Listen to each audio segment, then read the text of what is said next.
tayo dadaan, no? Dito tayo dadaan kahit malalim dito.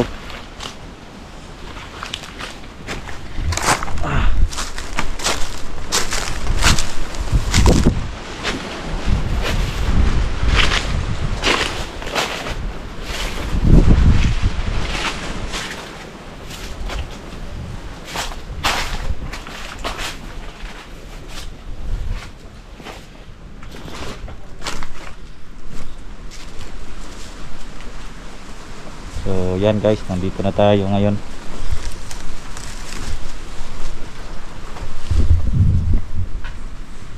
Yan, maraming mga kapwa-vlogger na pumunta lamang dito. Yung iba nagbigay ng bulaklak. So ngayon ito yung ibigay natin.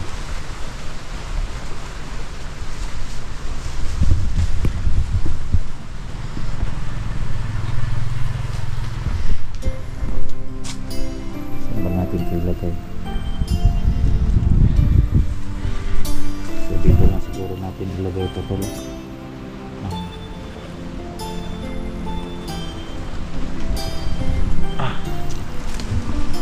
Nagsindi tayo ng kandila, isip na rin na respeto sa mga diwata nandito.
Then guys, naglagay po tayo ng kandila dito, isip na rin respeto sa kanila.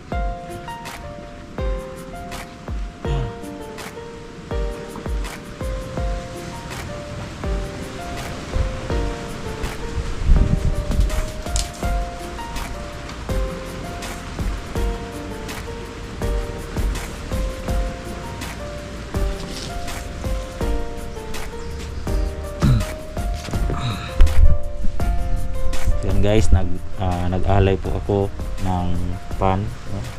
Nagsindi din tayo ng kandila.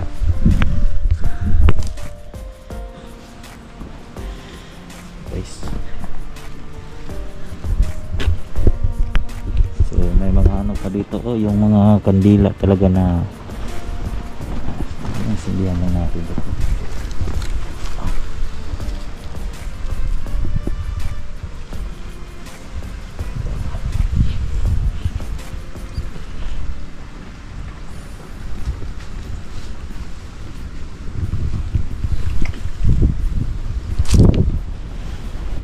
First time pala guys na ito pala yung tubig na pwede palang igamot, no? Kung meron kayong mga sakit dyan, no? Pwede kayong humingi ng tubig dito guys, na pwede nyong inumin, no? Pero ano lang tol, itong tubig na to tol, no? Alam ko na hindi kayo pwedeng inumin yung mga tol kasi tugaw, pero ano lang tol, kung meron kayong mga sakit, pwede nyong ano to, kasi sa akin tol, hindi ko pa na experience talaga na makainom ito ng tubig na to, pero may mga tao dito na pumunta dito na uminom sila. Pero yung iba, pag inom talaga nila mga tol, is nakatindig talaga sila. Yung iba na nalunasan talaga yung mga sakit nila. Kaya epektibo talaga tong ano na to, tubig na to. Kaya nag-alay po tayo tol. So ngayon is kuha tayo ng tubig para yung araw-araw na baka madisgrasya naman tayo, sana hindi maulit. Kaya mag-ready na po tayo, mag-ready na po ako mga tol, para meron tayong dala-dala na holy water, at dala-dala ko to mga tol. Ayan, meron tayong empty bottle. Ito po yung lalagyan natin ngayon para kahit saan tayo magpunta, o kahit saan ako magpunta, pwede ko itong gamitin na panglunas. At yung mga may mga karamdaman, so pwede natin matulungan. So yun guys, mag-igib muna tayo ng tubig dito.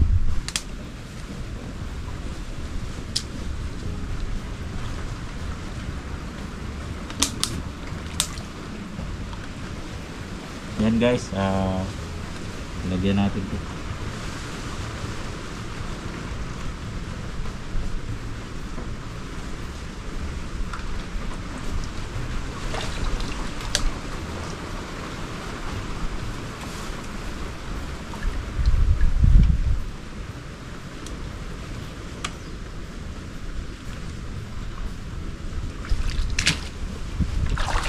Yan mga tol, oh. Yan, kumukulo yung tubig dito. Kahit malayo tong area mga tol, pinuntahan talaga namin to. Pinuntahan ko talaga to, no. Isip na rin na nagbigay tayo ng tawag nito sa amin, halad, no. Ayan, diyan natin yan ilagay.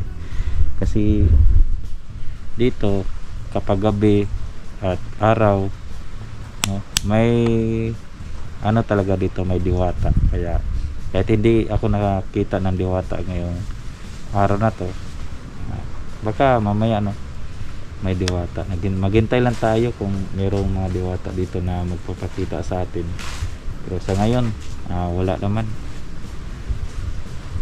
Yan, malakas na yung kulog ng yung tubig guys.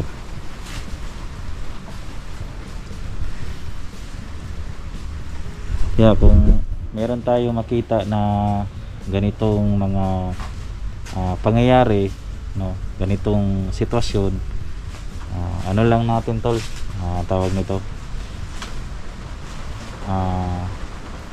ingatan natin at pangalagaan natin, at lalong lalo na dito sa ating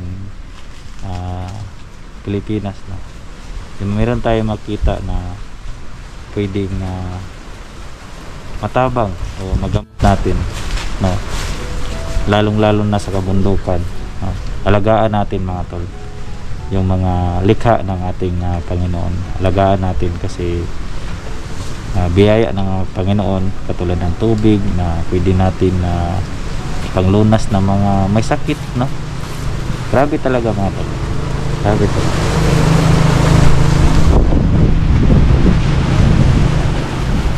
Katulad nito mga tol, no, pwedeng yung mga tao na may sakit, no, pwedeng magamot, no.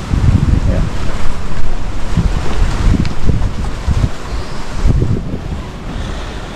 Ito mamaya baka may diwata mamaya tol. Naghintay po ako dito, baka mayroong diwata nagpapakita. So yun.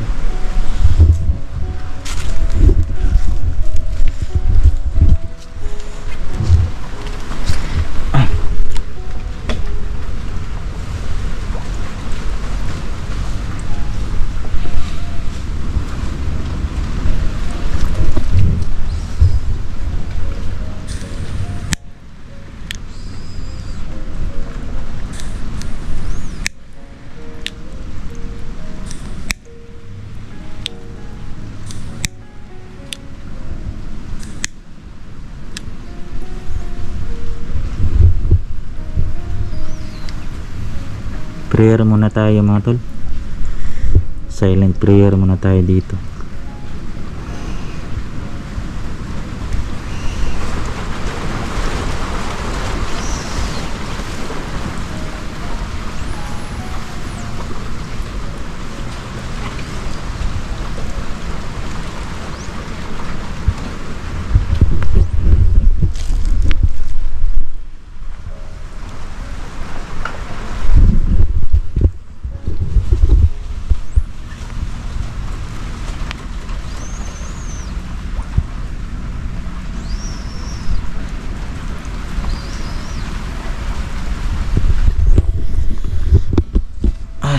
So ayan guys, okay na yun, no? Dyan na lang natin ilagay. Mamaya baka magpapakita yung diwata mga tol. Baka ginugutom na sila.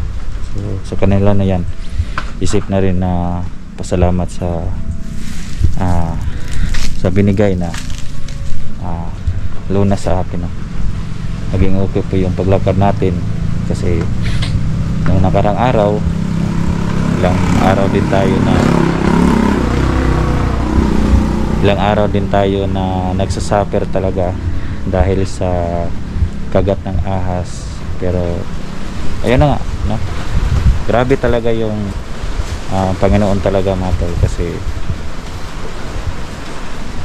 nung pumunta ako sa doktor, sinugod ako nila Kuya Bert, Eric, no? Pumunta ako sa doktor. Yung sabi ng doktor, kailangan talaga inom ng gamot at i-relax yung katawan. Kaya hindi ko inaasahan mga tol, kasi ito pala yung susi, ito pala yung magpapalunas sa aking paa, no? So ngayon is naging okay na mga tol. Sa mga kasamahan ko na tumulong sa akin, maraming salamat. Lalo na sa kaibigan natin si Kuya Bert at nila Ayeng, la Eric, RJ, no? Sa la SJ, la Jane, and GRTV, no? Sino pa ba? La GBE. Sa mga tumulong sa akin. At lalo na kayong mga viewers, kayong yung tumulong, at lalo na yung Panginoon natin. Lagi talaga akong nagdadasal, no? Lagi talaga akong nagdadasal na sana maging okay na yung lahat. Pero salamat mga viewers, salamat talaga sa inyong suporta niyo po sa akin. So ngayon, baka ito na po yung last na magpunta po ako dito, kasi punta talaga tayo dito. Isip na din na pasalamat sa nagaling po ako yung mga sugat ko. So ngayon naging okay na. At ito pa mga viewers, no, yung sakit, yung kagat talaga ng ahas, di ba may butas yan. So hindi ko na malayan mga tol. Pagpunta ko doon sa bahay, nawala na yung kagat niya. Kaya yun po yung makapangyarihan talaga, yung tubig sa balon. Nawala talaga. Pagising ko talaga, kasi doon sa bahay hindi ko tinitingnan, kasi natatakot ako yung kagat ng ahas, yung ngipin niya ba. Hindi ko tinitingnan kasi natatakot talaga ako. Pag gising ko, yun po yung nakita ko is wala na yung niya, yung kagat niya talaga. Pagkatapos yung niliguan ako nila SG dito, no, pagdating ko doon, no, wala na talaga yung niya, kagat ng ahas. Kaya makapangyarihan talaga tong tubig na to. Yun, no? Medyo talaga ng oras ngayon, makulimlim na yung panahon natin. Malapit nang umuulan, no? Kailangan pa rin tayong umuwi. At malayo pa yung lalakarin natin. Dito ako dadaan, so malayo pa yung lalakarin natin. At yung request niyo mga tol na magbutas po tayo, ayun, sinusunod natin. So nakahiram lang po ako ng butas. Naghiram lang po ako kay SG ng butas, kasi natatakot na po ako sa ahas. Kaya salamat sa inyo mga idol, mga viewers natin. I love you. And ano talaga, Merry Christmas sa inyo. Advance Merry Christmas and advance Happy New Year. At sana maging masaya kayo sa darating na Pasko at New Year. Yan. Love you all. God bless. Wait lang pala, nakalimutan ko. Yung tubig pala natin sa ano tol. Ito yung dadalhin natin. Yan guys. Meron na po tayong tubig sa balon. No? Ito po yung dala-dala ko talaga to. No? Kung meron akong sugat, pwede itong panglunas. Yan. I love you all sa inyo guys.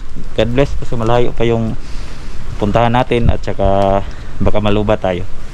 I love you. God bless.